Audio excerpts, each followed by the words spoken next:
बेळगाव जिल्ह्यातील निप्पाणी तालुक्यातील अक्कोळ ग्रामपंचायतीत काही दिवसांपूर्वी ग्रामस्थ व ग्रामस्थांच्या स्थानिक नेत्यांनी संघर्षाच्या माध्यमातून अनेक कामांच्या जागेची पाहणी करण्यासाठी एक याचिका सादर केली होती.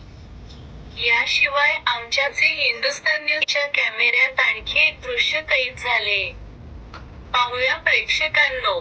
अक्कोळ ग्रामपंचायतीने अमृत सरोवर कामाच्या नावाखाली चुकीचा संदेश देऊन लोकांची दिशाभूल केली आहे.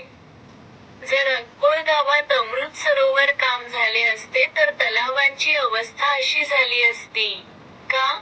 जर कामच झाले नसेल तर तलावांच्या बाजूला सोळांकुरे तलाव अमृता सरोवर नावाचा बोर्ड कसा लावण्यात आला? त्याबरोबरच वेगवेगळ्या तलावांच्या बाजूला याच कामाचा कोड नंबर असलेला बोर्ड का लावण्यात आला?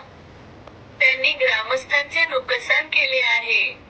ग्रामस्थांनी पीडीओ आणि अध्यक्षांविरुद्ध संताप व्यक्त केला आहे. त्यांनी म्हटले आहे की त्यांनी त्यांच्या अधिकाराचा गैरवापर केला आहे.